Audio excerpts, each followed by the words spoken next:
Right. So welcome everyone. Thank you for coming tonight to the webinar that is going to help you take control of your life during this quarantine. So I'm with my colleagues and good friends, Lori Trotter and Cassie Corcoran, and we're here to help give you some great tips tonight.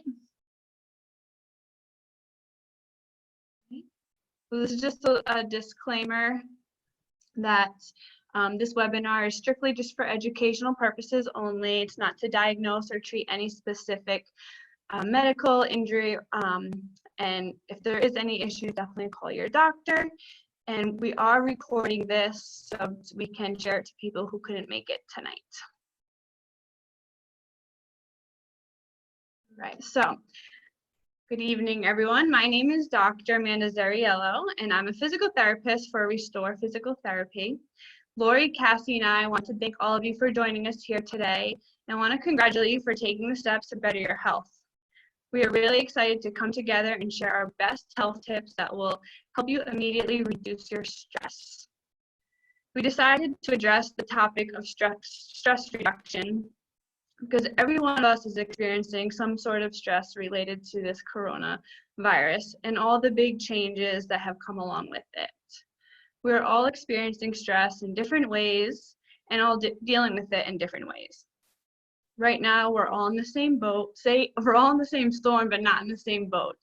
So we thought tonight we would give you some great tools to help you weather this storm. But before we get going into sharing some tips, I wanted to talk to you all about what stress can really do to us and how it can impact us in the long term. Stress is the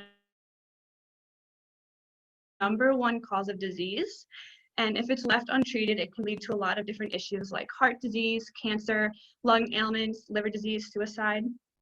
There's usually a ripple effect physiologically in our bodies when we are stressed, and it can lead to a greater effect on our brain. It can impact our ability to heal. It can reduce our immunity, and our heart can affect our heart. Most trips to the doctor actually are related to stress-associated ailments and complaints. So with that said, there's no time like the present to learn how to take control of your life, practice these tools on a daily basis so you can reduce your stress, live a longer, healthier, and happier life without having to rely to go to the doctor. So we also want to tell you that at the end of this presentation, we're going to share with you how you can go even deeper and learn more about how you can reduce your stress, improve your quality of life, so you can continue to thrive in times of challenges. So stay tuned to learn about some great opportunities at the end of the webinar. Right, Lori. Perfect, thank you, Dr. Amanda. So we wanted to start here for just a moment. I know Dr. Amanda a moment ago just said that we're in the same storm, but not in the same boat. So what do we mean by that? Well, we mean that we're in the same storm because we're all experiencing COVID-19, but we're having different experiences related to that. That means we're not in the same boat. I heard that concept on Facebook a couple of weeks ago, and that really resonated with me, that we're having various challenges that we're experiencing right now. I know for some of you, you may have lost an income source. Others, you may be trying to juggle kids at home while you're managing your career. Others are dealing with a high pressure in their jobs, trying to keep up with maybe less staff that are involved. So lots of ways that we're experiencing challenges. And so we recognize that those challenges create different levels of stress, which is exactly why we're here today, to be able to help you to manage whatever stress that you're experiencing. We also want you to know that we care. We care whatever challenges you're going through, and that our hope is that you'll walk away today with some tips that you can use to help manage your stress from whatever challenges you are experiencing. We wanted to take just a moment to get a little bit more familiar with some of the challenges that you're having by giving you an opportunity to share with us what causes you stress. So just in general, what are some things that really push your stress button?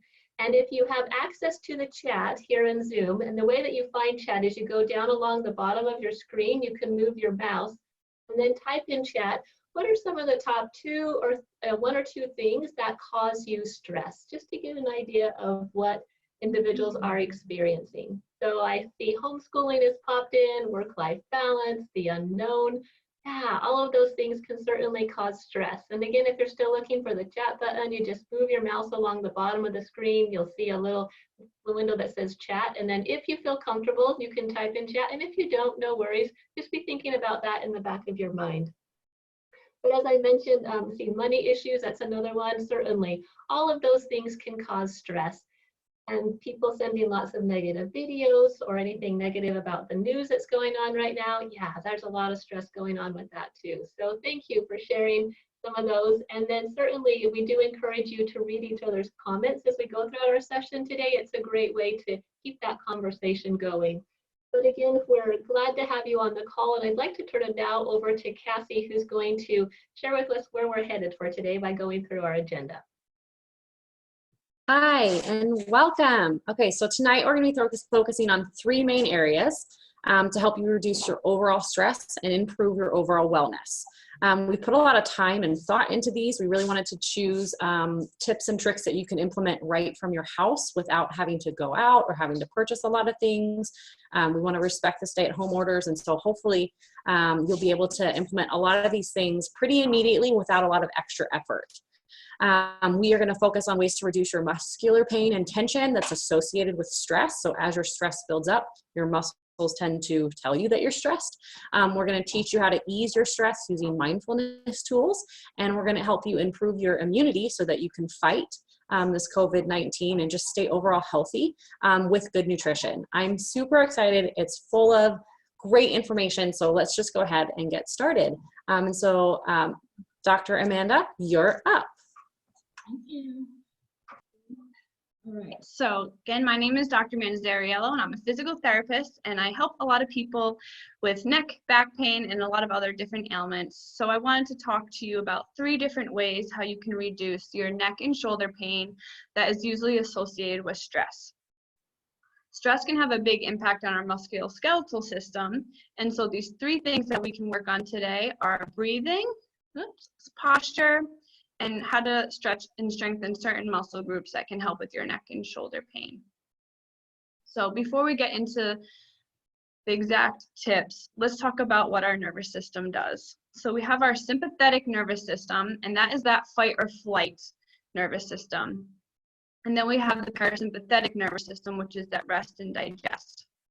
So when we get stressed, we're turning on that sympathetic nervous system, and when this happens, there's usually an increase of hormones that are produced in our body, like cortisol or adrenaline, and it can have a lot of different effects on our physiologically in our body. So for an example, if you have a stressful stimulus, you might notice all of a sudden you have trouble breathing, your muscles might get really tense, you might feel sick to your stomach and nauseous, you might have an increased heart rate, you might start feeling like sweaty palms or red face. So these are all things that our nervous system is doing when we get stressed. So it can affect our respiratory system, it can affect our musculoskeletal system, our GI system. And the rest and digest is part of that parasympathetic nervous system. So most of the time we're in that sympathetic nervous system and we don't even realize it. And that causes so much tension in our neck and shoulders. And we don't realize that we're so tense until we actively try to get into a relaxed state. So we're gonna talk to you how we can try to shut off the tension in our muscles and get into that restful state throughout your day, not just when you're sleeping or after you've eaten.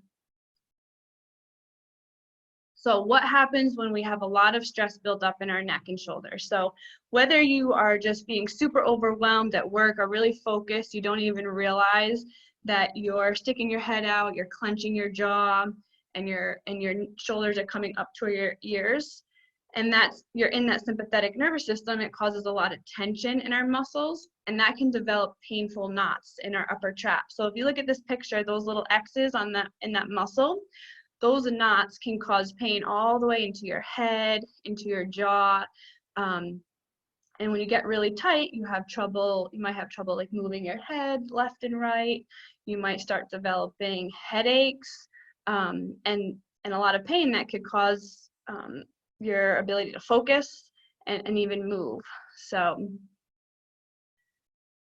how do we decrease the tension in our upper neck and muscles? So the first thing that works immediately is breathing. So learning how to breathe. So I always laugh when someone says something to you like, just relax and breathe, and you're like, that's not helping. Well, breathing does have an automatic effect on our neuromuscular system, and it can immediately get you into a restful state. So we're gonna all practice this today. So throughout your day, I want you to think about taking 5 deep breaths every hour.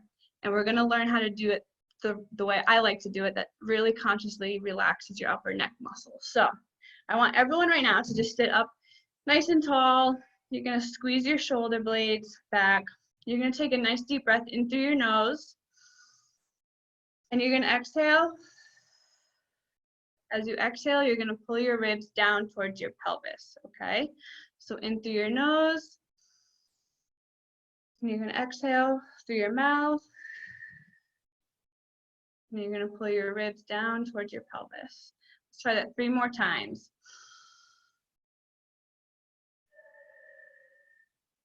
And close your eyes.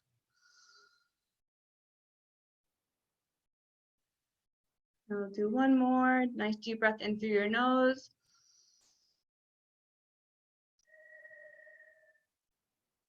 So I don't know about you, but automatically when I make a conscious effort to just take a break and breathe like that, I feel relaxation in my muscles, and it just helps reset your mind as well. So the breathing is very powerful, and it can help immediately to unlock some of those tight muscles in your neck and shoulders, and just reminds you how tense you actually are, because you don't realize it until you make an effort to relax. Okay, so breathe. So tomorrow, every one of you, every hour, take 5 deep breaths the way we did tonight. Okay, so the next thing that we need to watch out for to avoid neck and shoulder pain is avoiding the same posture all day. So our bodies are meant to move. We're not meant to stay in the same position all day, and we're definitely not meant to stay in a bad position all day. So sitting actually puts 10 times more the load on our spine compared to if you were walking or standing. And if you look at the guy who's really into his work on his computer, sticking his head out, physical therapists call that forward head posture. And that makes our muscles work 20 times harder to stabilize our head. So our head is naturally supposed to sit over our shoulders. And when your head's straight out here, these muscles in the back of your head have to work so much harder. And that's when they lead to more likelihood of getting strained, developing those trigger points, those painful knots in your muscle, and then will lead to a lack of mobility in your neck over time. The text neck, that's a real thing. So looking down all the time is could lead to more risk of developing like nerve compression or bulging discs in your neck. And this isn't even an exaggerated picture, but even just slight flexion, you can put more strain on your neck. So I recommend people just being conscious and like holding their phone like straight up in front of them, and then making sure when they're sitting at their desk that their head is over their shoulders, their shoulder blades are squeezed back, and your feet are flat on the floor. Like so the picture, up top where the guy, you can see the bad posture and the good posture. So really work on throughout your day, and we're all sitting more, we're sitting in different parts of our house, some on a couch, some on a desk, some at the kitchen table. I would really try to develop a good workstation at home. We're not sure how long we're going to be at home, and if you can invest in a standing desk, that is ideal, because then you can alternate standing and sitting. Okay. So the last thing I want to talk about with you all is movement is medicine. So our bodies are meant to move. We usually feel a lot better after we take a walk or we do a yoga class or work out. And that's because our muscles act as pumps. So they pump blood, they pump oxygen and nutrients to our joints, and they lubricate them. So usually people with arthritis, they usually wake up and they feel the worst because they haven't been moving all night, and their joints feel really stiff, and they usually feel better once they get going. If you think about it, if we're sitting at work 8 hours a day, If we're sitting a couple hours to eat meals, if we're sleeping 6 to 8 hours, that's almost 18 hours of static position. It's really not good for our body. So you want to make a conscious effort to get up throughout your day, whether it's every hour, you just get up and down 10 times, you go for a quick walk, you stretch out. And what I'm going to show you on the next slide are a few different exercises that you can do right at your desk to help strengthen some of the muscles in your upper shoulders that make it easier for you to sit up nice and tall, and just to stretch some of those tight muscles out that develop when you are not realizing you're in that forward head, rounded shoulder posture. So there's a ton of different exercises that I could share with you, but these are some that I like to do when I'm sitting and to help with your upper back and your neck. So let's try them right now together. So again, when you do these, you want to sit up nice and tall because our muscles aren't meant to be stretched when you're in a slouched position. So the first one, you're just going to tilt your head to one side. If you don't feel stretched, you can gently add a little bit of a pull, and you should feel this. This is targeting the upper trap muscle that we talked about earlier that tends to develop a lot of knots. And you hold it for like 30 seconds, and you can like breathe while you're in this position. And then you slowly release, and then you can do the other side. So you're just bringing your ear to your shoulder, okay? And then the next one, you kind of look down into your armpit, and this you're gonna stretch more the back of that neck muscle. And you're gonna hold that for about 20 to 30 seconds. Okay, and this is gonna stretch some of those tight muscles, especially if they've been working hard holding your head out in front of you. And you can switch sides. So those are the two stretches for the neck muscles. You hold for about 20 to 30 seconds for each of those, and you can do it as many times as you like. The bottom picture is someone kind of twisting in their chair. So if you were to kind of grab onto the back of your chair and just twist, you'll feel this kind of like in your upper shoulder blades, in your back muscles, in your joints. Okay, we need to move. We need to move in different planes of motion, not just in the sagittal plane. You might feel some cracking. That's normal. It's okay. It's a good thing. And I like to do that like 3 on each side, and you hold for about 10 seconds each. The other one on the bottom, the guy's just like squeezing his shoulder blades. So it's really important to get some blood flow into those back muscles. So you can just do like 10 to 20 shoulder blade squeezes. So you're pulling your shoulder blades together.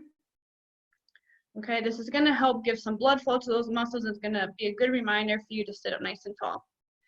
And then the last one is the lady in the doorway where she's stretching her pec muscles out. So if we're always rounded or always on the computer, these muscles really shorten and they pull your shoulders forward. You need to open them up. So you can step in a doorway, hold your arms up like this, and you should feel a nice stretch in your chest muscles. So that's gonna really open you up. It's gonna make it easier for you to breathe, and it's gonna make it easier for you to stay in that better posture. So just being mindful of this is really important, and then you can practice doing some of these stretches throughout your day, and you might notice a difference at the end of your day, having less achiness and tightness in your neck and shoulders.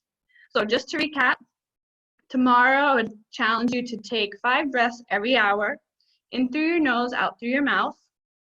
Avoid the same posture all day, and really make sure you're not going into that forward head posture or you're looking down. You want your computer screen right in front of you so your neck doesn't have to go up and down. And work on some of these stretches to get some blood flowing, get some nutrients pumping to your body. Try those for tomorrow. And that's all I have for you for tonight. I want to right now introduce my good friend Lori. Lori Trotter is the owner of Dream Body Coaching and has been certified coach for almost 12 years. She's passionate about helping people identify negative, limiting beliefs that are holding them back from accomplishing their goals and living a happy and healthy life. So I'm gonna leave it up to you, Lori. Perfect. Thanks, Dr. Amanda. And thank you for those great tips for our neck and shoulders. I know that that's where I carry my stress, is right up there in my neck and shoulders, and I have some knots that I can work on working out with some good stretches. So thank you. I will be doing those. I'd like to start our time tonight by talking about a concept called trapped emotions. Now, before we move into some specific tools, it's good to lay the groundwork of what we're talking about today. Now, trapped emotions is something that we really could spend a lot of time on, but for the sake of tonight, I'd just like to share a couple of concepts with you. And I'll start with two quotes. Our first quote is from Dr. Bradley Nelson from the Emotion Code, and he says that 90% of all the pain that we experience is due to trapped emotions, or in other words, emotional baggage.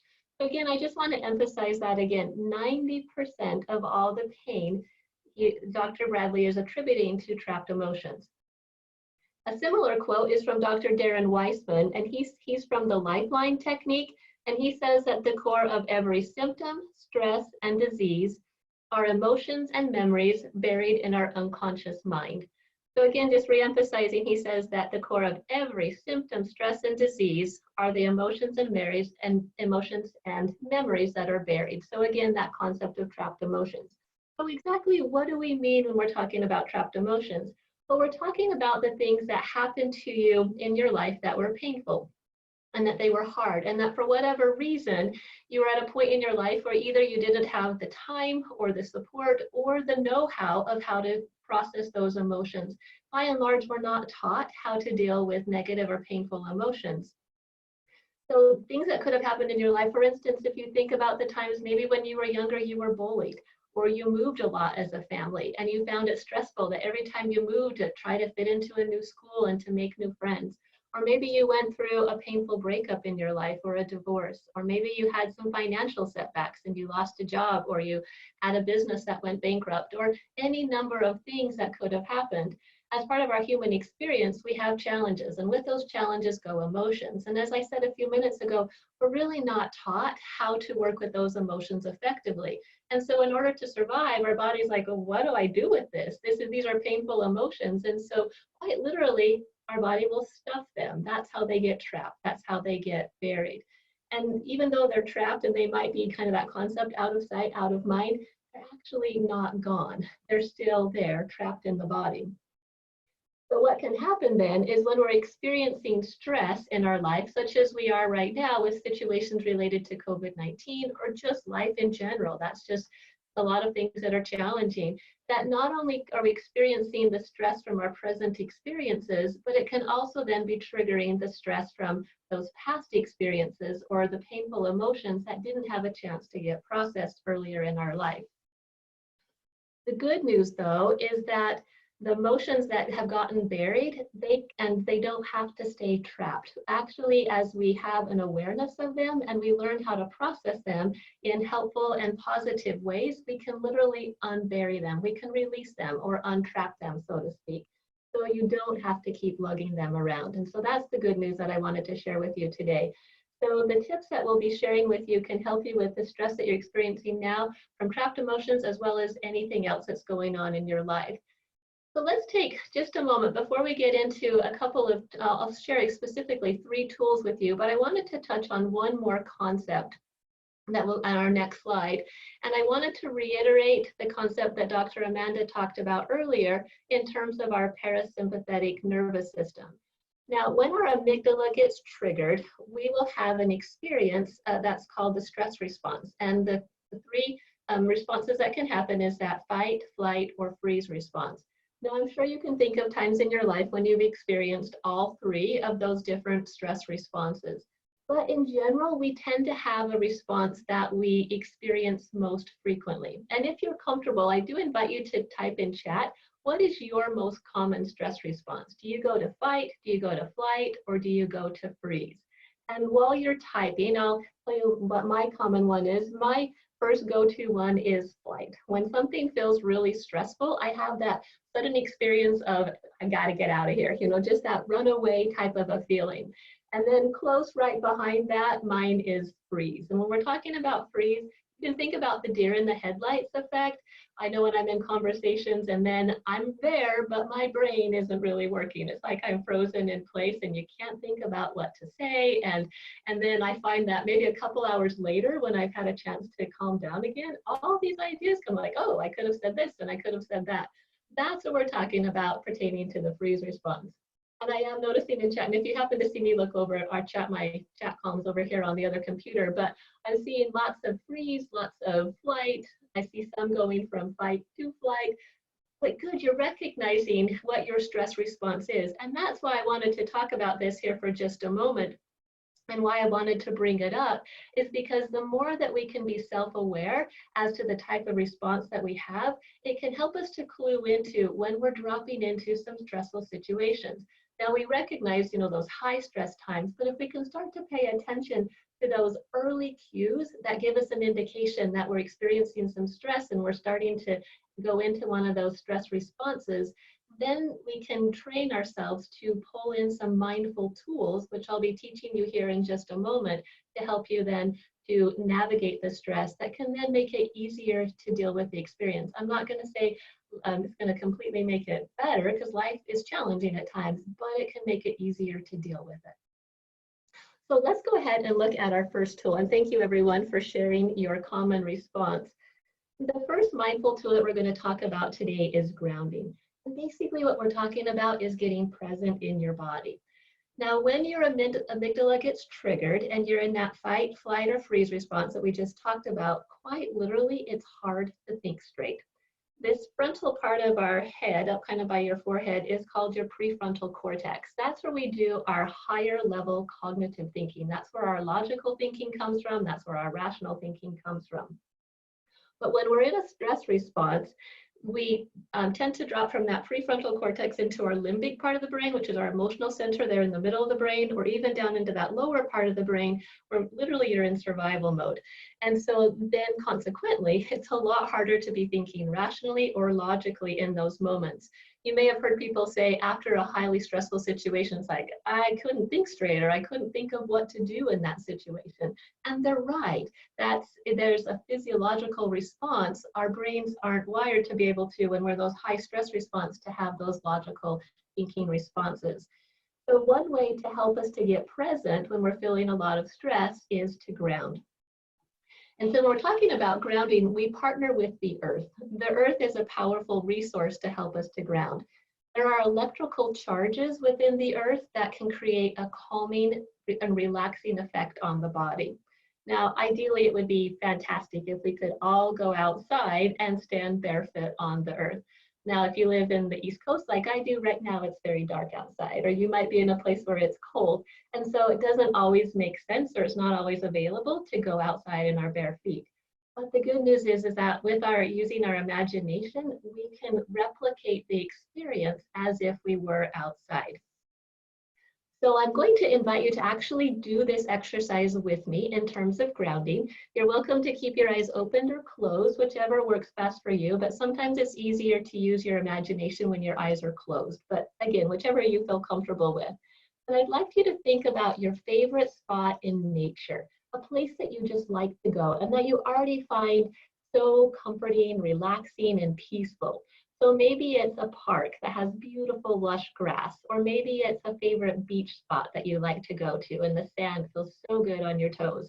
Or maybe it's somewhere up in the mountains where you get to experience, where you go camping or hiking and you can imagine the dirt in that area. I know for me, one of my favorite spots is a beach area in Hawaii that I got to go to a few years ago and love thinking about that space. So wherever your favorite spot is, invite you to really tune into it and imagine the details. Can you feel the sand between your toes or the grass tickling your toes? Really give yourself a chance to be there in whatever that space is for you. And then I'd like you to imagine that it's a beautiful day, that the temperature is perfect, and that the sun is shining. And you can imagine your bare feet right in that, like I said, the grass, the dirt, or the sand. And then as Dr. Amanda taught us, you can take a couple of deep breaths. So breathe in through your nose and then gently just breathe out through your mouth and do a couple of rounds of that. Breathing in through your nose and out through your mouth. And then focus your attention on your feet and feel that connection with the earth. You may even start to feel a little bit of a tingling sensation. And just notice, what experience do you start to feel in your body? You should start to feel a sense of calming, relaxing sensation move throughout your body. Now, I will make a comment though, if this is the first time you've done this exercise, it may initially feel like, I doesn't know if so much is happening. But I would encourage you to keep with the exercise, keep doing it, because the more that you do, the more that you practice it, it'll actually become more familiar and you'll start to have more self-awareness in terms of the sensations that are happening in your body. But again, if you feel comfortable after doing that exercise, you're welcome to open your eyes now if you'd like. And if put any comments in chat. Did you find it relaxing? Did you find it, whatever your response is. If you found it uncomfortable, that's okay. You can put it in chat too. But I do encourage you to use this tool on a regular basis. The more often that you do it, the more that you will train your body to respond. I know for me, because I've done this so many times, all I have to do is think about that beach spot, and just like in nanoseconds, my body's like, whew, I know what to do. I'm going to ground. And so that would be my encouragement to you, is to practice this on a regular basis, because it helps you then to, when you are experiencing stress, to get you back into that higher level cognitive rational thinking where it's easier to think straight and to handle the challenges that are in front of you. And I do some people in seeing chat talking about that it felt great, very relaxing, feet started to tingle a little bit, stay there forever. And you're welcome to stay grounded for the rest of the night. And anytime you find yourself not grounded, of course, use this exercise. Okay, let's go on to step number 2 for tonight, where we're going to talk about identifying your stress. One thing that I've noticed with myself and just kind of in our society in general is that we have common phrases related to stress. You'll hear things like, I'm so stressed out, or I just feel so stressed, that are very generic when you stop to really think about it. We don't often have a clear picture of what's causing us our stress. So that's what this tool is designed to do, is to help us to identify the root cause of the stress. Now, for any of you who are Star Wars fans, I grew up watching Star Wars as a kid and love Star Wars, and Yoda has lots of wisdom for us. So I'd like to share a Yoda quote tonight. And Yoda says, named must your fear be, before banish it you can. And the same concept is true with stress. Named must your stress be, before banish it you can, if I were to paraphrase what Yoda is teaching us. I'd like to, you can think about a garden analogy for those of you who like to garden. And let's imagine that you go out to your garden and you see that some little critter or creature has been nibbling on your plants or kind of eating away at them. Well, in that moment, when you see that, you could kind of go to work and just start whacking off all the plants, or you could just spray them all down in the hopes that you're going to get rid of that critter. And you might get rid of the critter, but you're also going to be destroying your garden in the process. So a better approach would be to find out what specifically is eating my plants, and then go to work on taking care of that particular critter. And then in the process, you can hopefully keep your garden intact as well. So the strategy is the same with stress. If we can better understand specifically what's causing us the stress, we're going to have more success in dealing with it. So for this exercise, if you do happen to have a piece of paper and a pen, then I encourage you to use it. If you don't, just do it in your mind, and then you can use this exercise outside of today's session with a piece of paper and a pen, because there is power in actually physically writing it down. You're also welcome to use chat if you're comfortable doing so. So along the top of your piece of paper, you're going to write the words, I feel stressed because. And then start listing whatever pops into your mind. So literally just whatever pops in. I feel stressed because. Don't judge what pops in. Don't rationalize it and think, I really shouldn't be thinking that. Or, so-and-so would be so disappointed in me, or whatever the story may be. Let it go. And just allow yourself to write down whatever it is that pops into your mind. And then ask yourself the question again, or the statement again. I feel stressed because, again, what pops into your mind? And continue doing this over and over and over until quite literally nothing else is coming to your mind. Now, the reason why I encourage you to keep writing down whatever pops in is what you'll find is generally the first 3 to 5 statements that come to mind have to deal with things that are happening in your present environment. So for example, I feel stressed because my child just spilled food on the floor for the 3rd time today. Or maybe I feel stressed because we've lost an important document that we need. Or I feel stressed because my boss just gave me a huge project that I really don't have time for. Those type of things will come up initially. But as you keep doing the exercise, what often happens is other things start popping into your awareness. You might remember a memory back from your childhood. I feel stressed because the teacher gave me a bad grade, or so-and-so said he was going to take away my lunch, or whatever the case may be of experiences that we've had. What we're doing in that situation is we're tapping into our unconscious mind, those buried emotions that trapped in the body. This is a powerful exercise to help start identifying what some of those emotions are. And then again, as I was saying before, once we're aware of them, we can then have better success in processing them. So a powerful way to process them, along with our piece of paper that we have, is to simply journal about the experience. Write down what you experienced and in as much detail as you remember. Who was there? What were you feeling? What were you thinking? Maybe what were you wearing? All those type of details are a great way to be able to help process the emotion, which then helps to release any of the things that you were feeling at the time. Now, our goal is not to try to change the past. Of course, we can't do that. What we're trying to do, though, is simply neutralize the experiences that we've had so we're not holding on to so much charged emotion related to them. But one thing I do want to mention before we leave this tool is that sometimes when we're doing this kind of work, we may have a memory of something that was extremely painful in our lives, maybe a highly traumatizing type of a situation. And if that were to come up, first of all, I want you to know that you're never alone when those kind of things come up. And I would encourage you to go and seek out someone who can help you to process that, whether it be a trusted friend or a family member, whether you seek out a coach or a therapist or a counselor.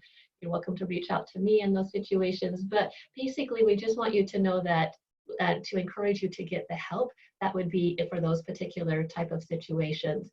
But the journaling in general is great for any of those life situations that can be self-managed. And so highly recommend that as a tool to help you to process your emotions. So let's go on to our 3rd tool today, which we call Say Hello. Now, again, we're going to use the power of our imagination. And with this one, I'd like you to imagine that any stress that you're feeling right now, you're going to compile it all into some big shape, and then imagine that the stress is out in front of you. You're welcome to, again, keep your eyes open or closed, whatever is most comfortable for you, but encourage you to get some details about the stress. What color is it? What shape is it? Does it have a texture? Does it have a smell? You know, any of the senses you can tie in there. Maybe it's a great big green blob or something like that. However you want to describe your stress. Now, I know that may sound a little bit quirky, and you may wonder, why are you asking me to imagine stress out in front of me? This is a subtle but extremely powerful shift, is that we tend to identify with the stress as if that's who we are, is the stress. But this isn't true. We're human beings who are having an experience or with an emotion that we happen to call stress. And if we can start to create some space or some distance between us and the stress, then we can start to put ourselves in more of a position of power. Rather than feeling like, you know, I'm so stressed or all this stress that I'm feeling, if you listen to the thoughts that are going in your head when you're talking about stress and then pay attention to how it feels in your body, oftentimes it feels like stress is in the driver's seat and we're running along behind trying to keep up with what's going on. Or you might even feel like you're being drugged behind the car or the vehicle, you know, as stress is just taking off down the road. When again, that's really not the case. Stress is an emotion and we are not the stress. So by imagining the stress out in front of you and being aware of it, again, you're creating that sense of distance, you're creating that sense of space. And the reason we call it Say Hello is quite literally invite you to say hello to the stress. Now, you don't need to say it out loud and people think you're weird or anything, but you can just say it in your mind of just like, hello, stress, I see you. I see you. And again, it's subtle but powerful because you're acknowledging that distance between you and the stress. And as you do so, that can help you to remind yourself that, wait a minute, I'm not the stress, I'm in charge, and I have abilities to make different choices. I can do different things, and that can help you to put in a place of empowerment. So that's our third step for today, so that you can, again, help you to, rather being the stress, you are able to then be in a position of power. So in summary, the mindful tools that we've talked about today to help you to deal with your stress is 1, to ground, get present in your body. 2, to identify whatever emotion it is that you're experiencing by getting more clarity around what's going on and what's creating your stress. And then of course, journal about it to be able to help you process it. And then our last tool is to get some space between you and the stress so that you can be more in the driver's seat and in charge of the experiences that you're having. So now it's my pleasure to introduce you to Ms. Cassie Corcoran. She is our wellness advocate on the call today, and she has a passion for helping people improve their lives with better nutrition. Cassie is also a busy mom. She's got 2 toddlers at home, and I don't know how she keeps up with everything, but she loves teaching people about wellness and nutrition. And because she's got 2 toddlers at home, she also believes in things being quick and easy, but yet effective. So Cassie, we'll turn it over to you. Hi, everyone. I'm so excited to be with you tonight. I'm so excited to talk to you about nutrition. As Lori said, I have 2 toddlers, and so this kind of became a passion of mine as I became a mom. And I swore up and down I was never going to have a picky child. I was never going to be one of those moms that fed my child kid-friendly food. And lo and behold, I have 2 terribly picky children. So I have had to learn and pick my battles and kind of decipher what is worth putting into their bodies and what's not, and different tips and tricks to kind of sneaking in fruits and vegetables amongst their carbs, because they love carbs. My tips and tricks are for you stuck at home. They're things that hopefully you have in your pantry already, hopefully things that you can just implement right away without a lot of extra things and without a trip to the grocery store. Good nutrition, it's essential for looking and feeling our best. It's going to allow us to do our best work. It's going to allow us to enjoy life. We've been given amazing bodies that have been designed to do incredible things, including heal themselves and to run marathons or to keep up with toddlers. And so we need to give it the right fuel so that we can. If you put the wrong fuel into your car, bad things happen to the engine. Same thing with your body. We need to give it the right fuel. So to start off, we're going to start talking about water. Just going to go to, there we go. Perfect. Okay, so water is essential to life. Everybody knows that. Think about it. If you were to go to the ER, if you were to go into the hospital, one of the very first things they're going to do is give your body fluids. You need fluids, you need water. It's absolutely essential for you. It affects so many different parts of your body. And just to give you a couple, there's a ton. We would be here all night if I went into every single thing that water does for your body. So to just kind of highlight a few of them, water helps your kidneys and other organs. When you're dehydrated, you're actually more vulnerable to skin disorders and wrinkling. That's why we put lotion on, is to keep our skin hydrated. It's going to lubricate your joints, which is going to help you feel better, especially if you're an athlete and you go through a really hard workout.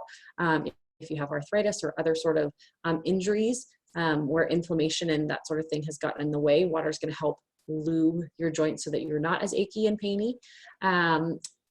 And then another really fun fact for you is that your blood is actually 90% water, which means that when you put more water into your body, your blood's going to flow more freely. It's going to make sure that you get oxygen to every cell, as well as vitamins and nutrients. So when you're eating healthy, you need to make sure that you actually deliver that nutrients to where it needs to go.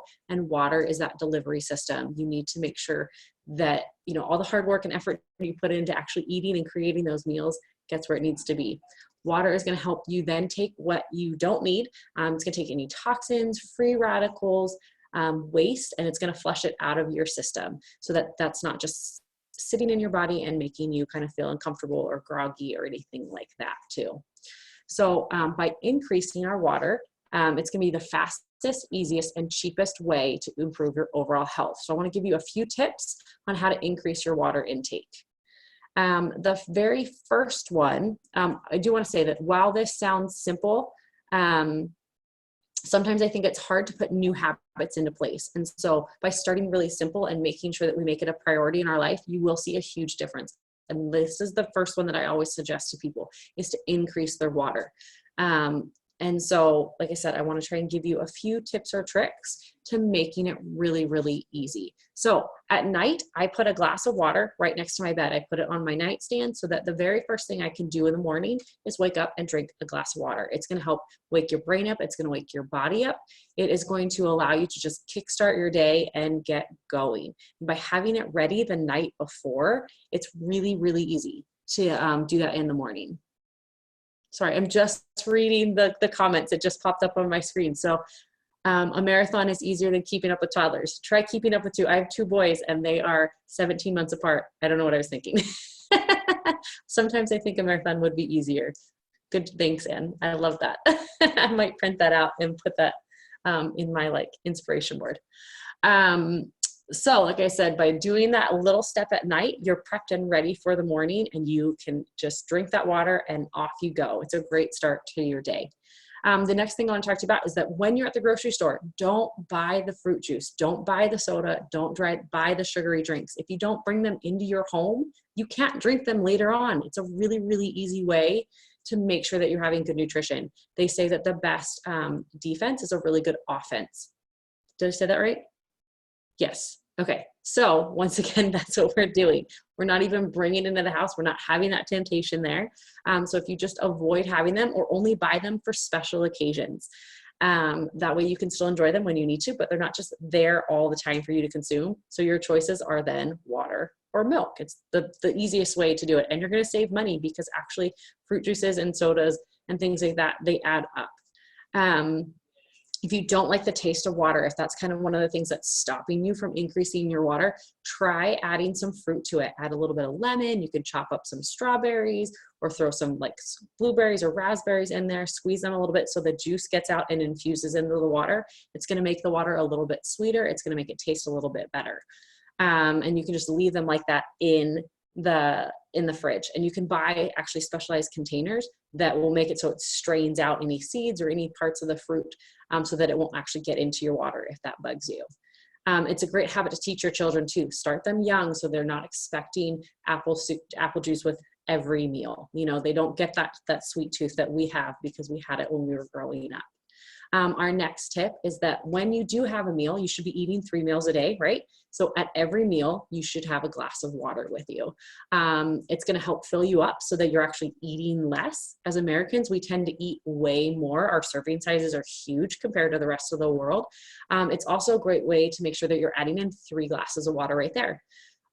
So you should have a total of 4 glasses of water, 1 when you first wake up and 1 with each meal. So that's 4 glasses of water, and that's 4 more than you probably have the rest of the, than you're doing right now. So if you're just adding them in, you're going to dramatically increase your water. You're going to feel a lot better. I know some people love to have a beer or a glass of wine with their dinner. That's fine, but just right next to it, have your glass of water so that you're drinking both of them. And then before you get up from the table, just make sure that you finish that glass of water. And if you don't finish it right then and there, take it with you and drink it, throughout the evening so that you have it to go.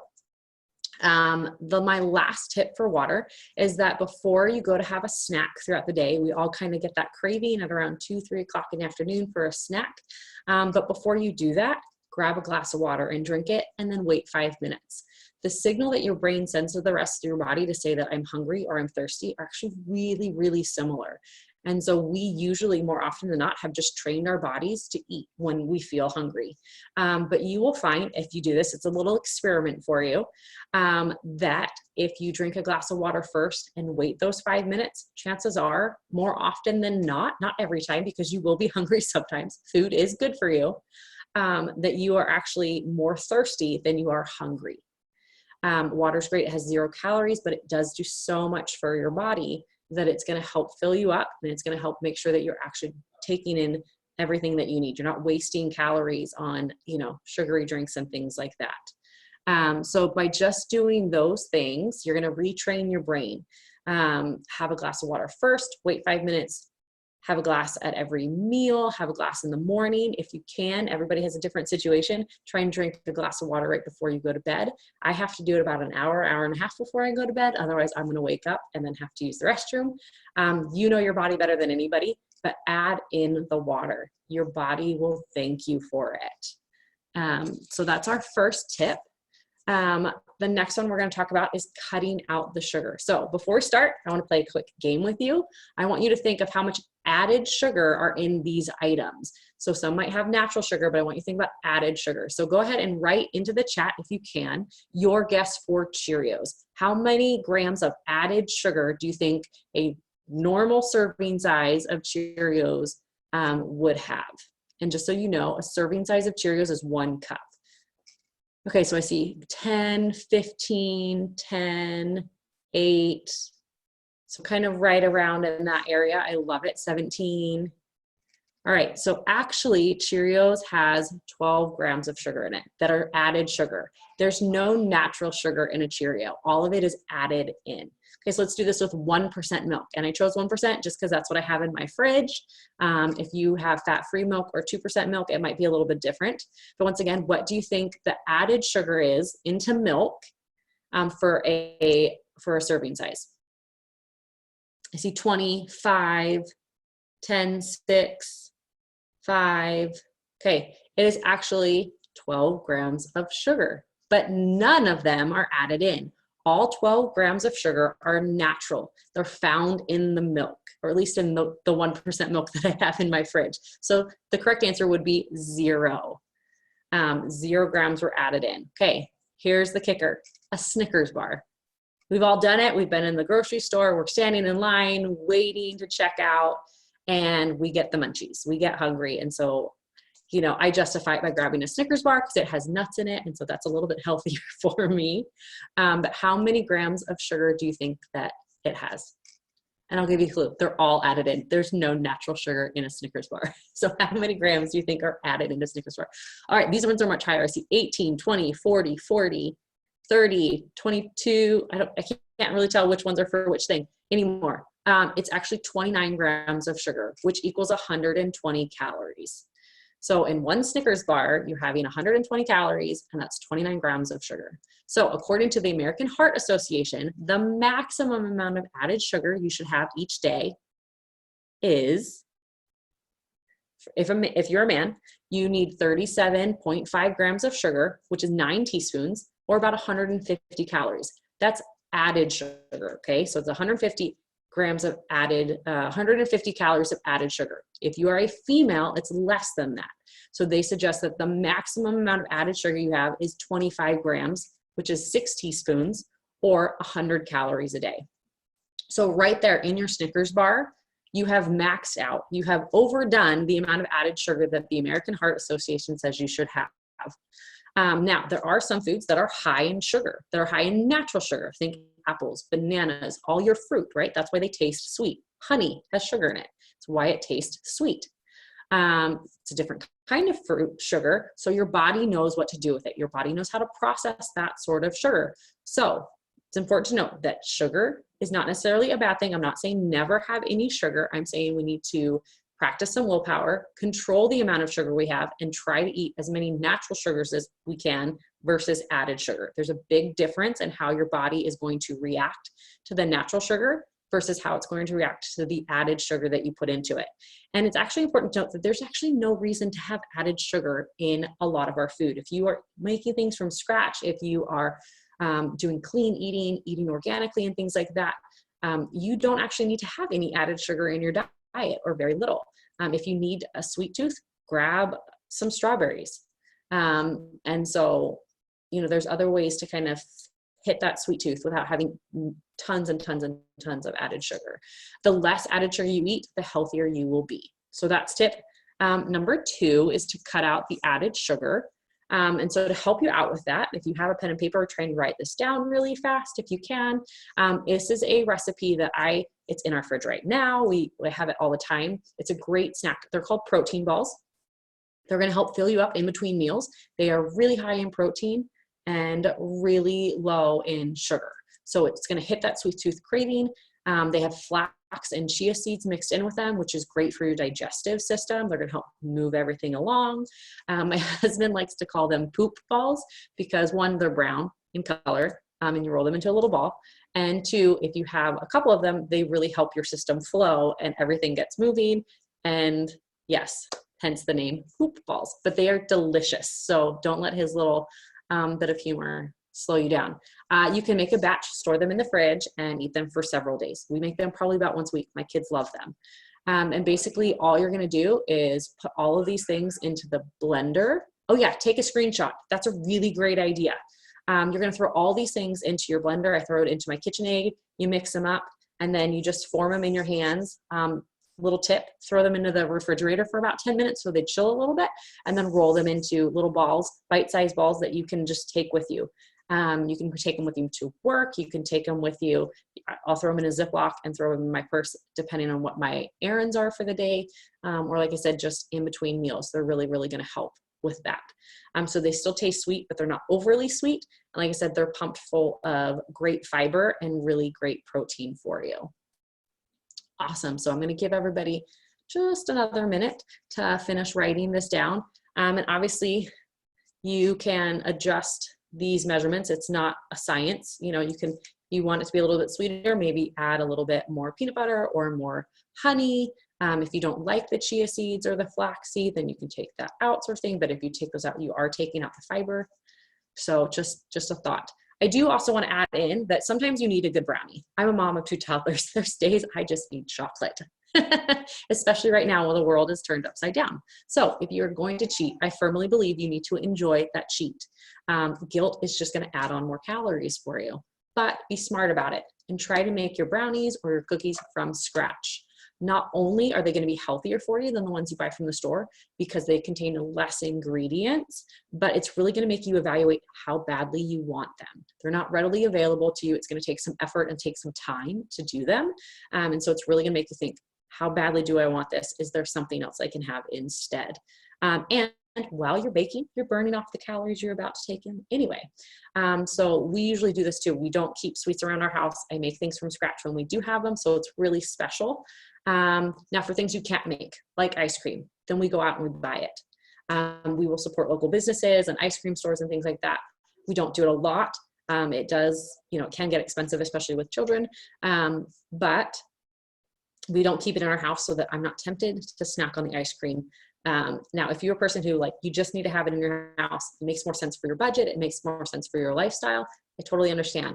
But do yourself a favor, buy the smaller containers of ice cream. So once again, you don't have a ton of ice cream in your freezer, you only have a smaller amount, and it's gonna make you think a lot more carefully about when you really want that ice cream versus when maybe you're just bored and you're eating.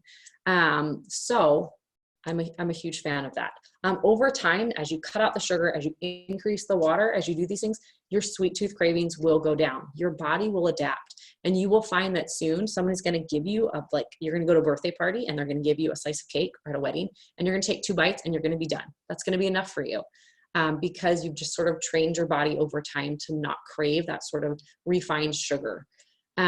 So another way, and we'll talk more about this later, would be to have a yummy chocolate protein shake if you really want that chocolate, or to have strawberries or any sort of fresh fruit with yogurt. They still taste sweet, they still taste kind of like a dessert, but they're a lot healthier for you. So that is advice number 2. So the next one I want to talk to you about is supplementing. So supplementing is something that not a lot of people think about.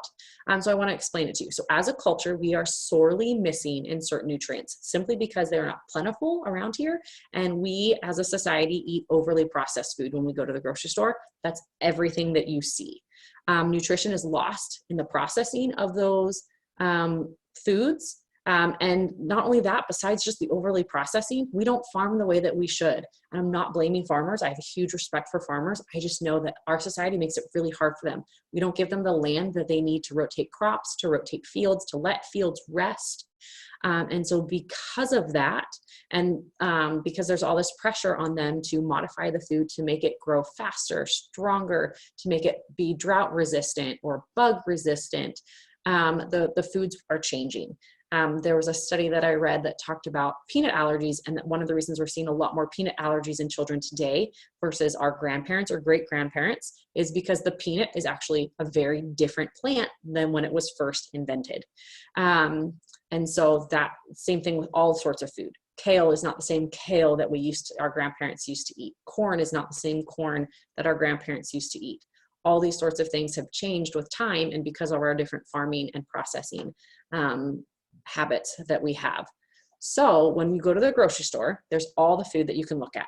There's the regular food that takes up 75% of the grocery store, and then there's the healthy one aisle organic, and that is better than most of the processed food. In fact, all of the processed food in the rest of the grocery store. But even better than organic food from the grocery store is wild food that is grown either in your garden or that you have shipped in. Because it is organic, because it is wild, it has to survive in harsh environments, right? It has to be able to survive cold nights, hot days, storms, all these different things. And so the plants have to adapt. And if you think about, for example, the wild Alaskan blueberry, it's going to be really, really dark blue in color, almost black, because of the environment that it's grown in. And with that color comes a lot of nutrients. So even better is if you can eat wild food. So instead of farmed salmon, make sure you're eating wild salmon. It's going to contain all the nutrients that you need to help you. So supplements, because we can't always eat this way, right? It's expensive to eat wild food. It's hard to get wild food. Supplements fill in the gap. Supplements are intended to just enhance the nutritional density of your regular diet. And by nutritional density, I'm talking about the ratio of micronutrients, which is vitamins, minerals, and other nutrients that are essential to your body, to macronutrients, which are your carbohydrates, your proteins, and your fat. The higher the ratio of these numbers, the healthier your diet is. In today's world, supplementing is necessary. It's a key part of living a healthy lifestyle.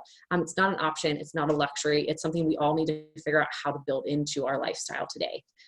So I want to give you a few tips and tricks on how to pick a good supplement, especially because, like I said, I know a lot of people, this is something that's new that they haven't really looked into before. And it can be really overwhelming. So things to look for in a good supplement. Your supplements need to be bioavailable. This means that the food is already broken down into the smallest possible molecules so your body can easily absorb it. If it's too large, your body needs to break it down itself. And if it doesn't want to, if it doesn't have time to, for whatever reason, it's just going to pass it along and go to something that's easier to digest. It's going to go to something else that's easier to absorb.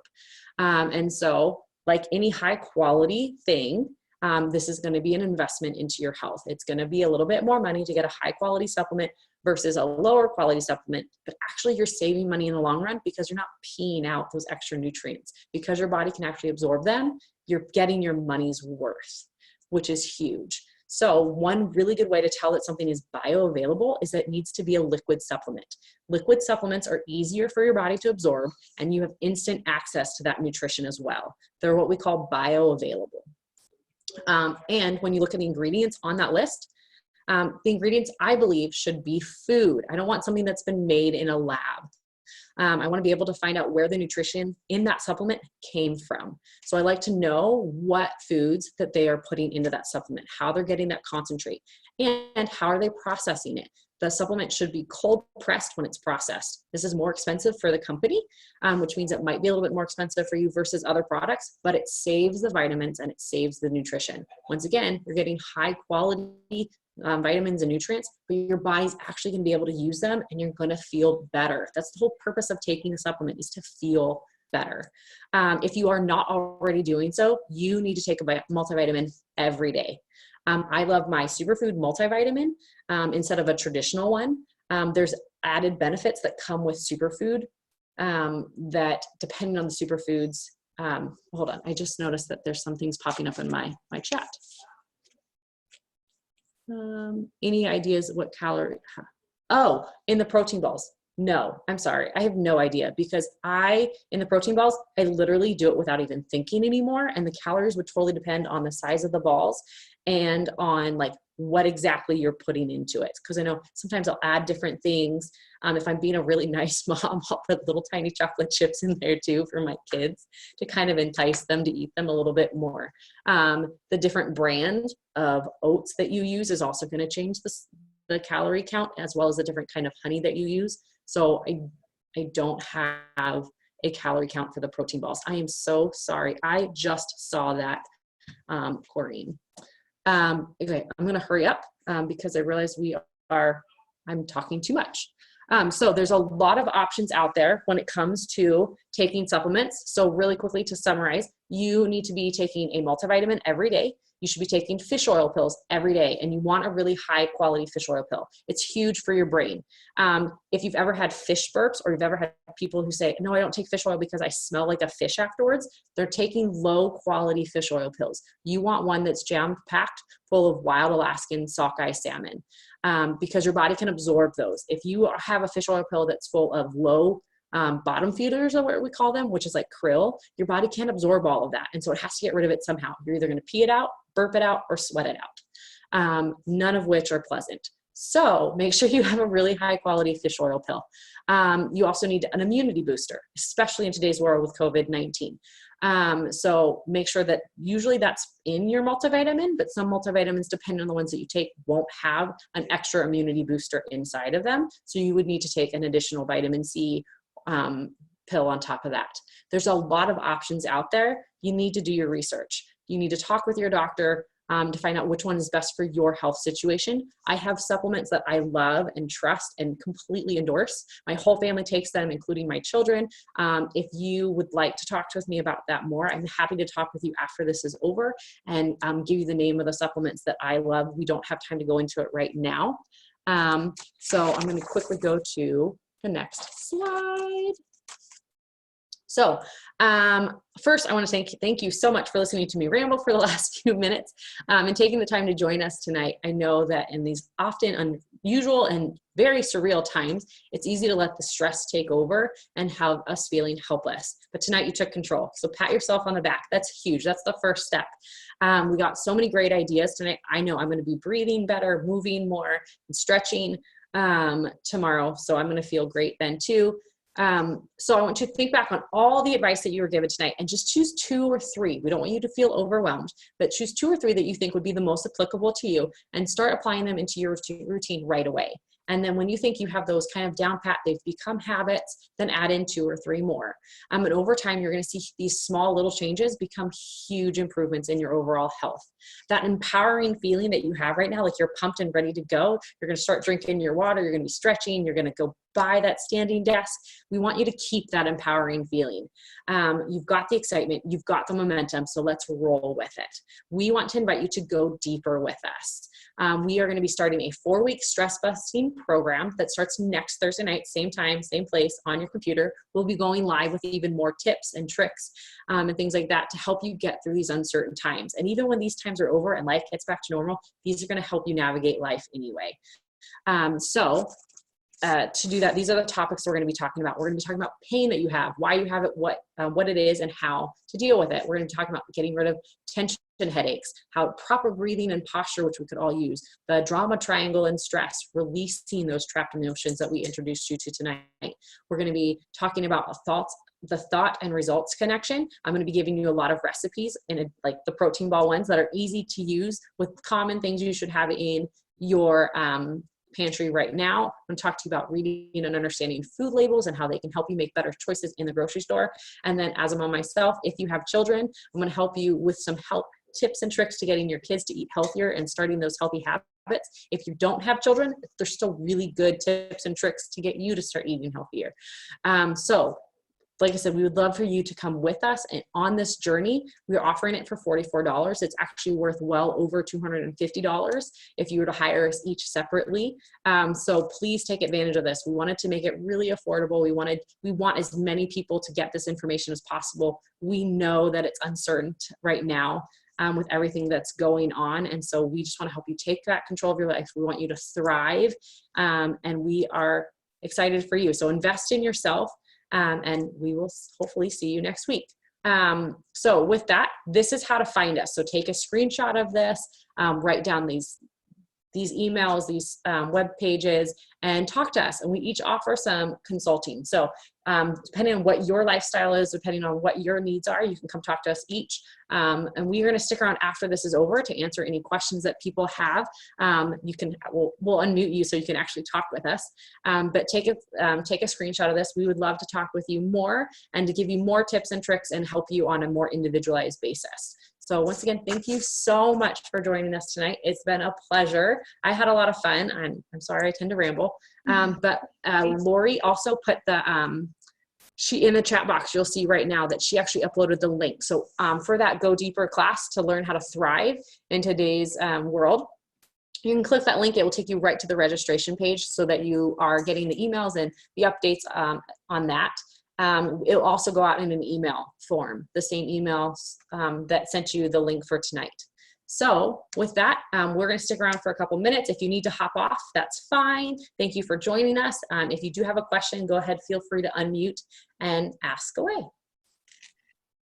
Thank you everyone for joining. Thank you, Cassie. If you guys have any questions, feel free to chat or email us. You can also write them into the chat box too. Like I said, as I was presenting, I'm going to go back through it and just see if there were any others that I missed. My chat kind of got moved out of the way with my notes, so I'm sorry I didn't answer those questions immediately.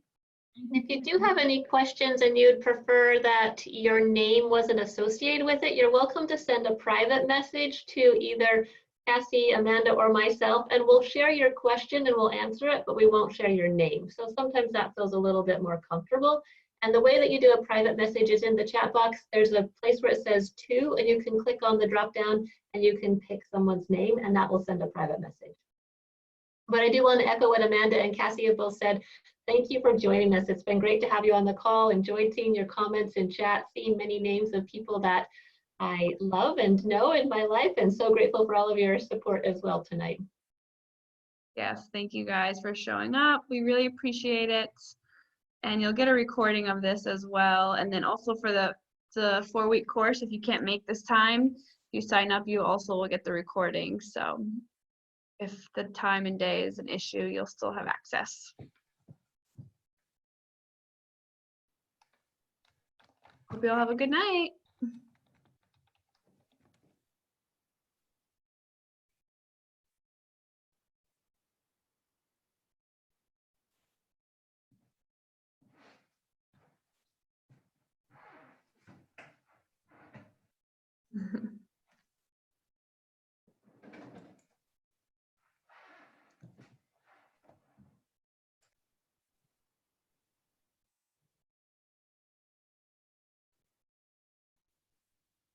We're not seeing any questions come in chat, but thank you everyone for your comments about enjoying the session. We're certainly been glad to have you here and the opportunity to share some information that we find fascinating and have certainly helped us in our own lives. So thank you for your interest.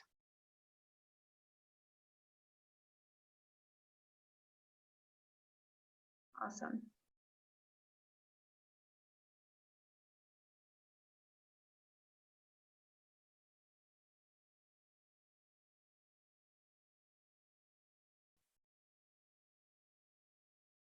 Okay, well, I think because there's no questions, we're just going to go ahead and end this. And then if you do, as you're processing all the information, if a question does arise, like you have our emails, you have a way to get a hold of us, please, we'd love to chat. So like I said, if you wake up tomorrow and have a question, please let us know. And we look forward to seeing you guys next Thursday. See you guys. Thanks everyone. Good night. Bye.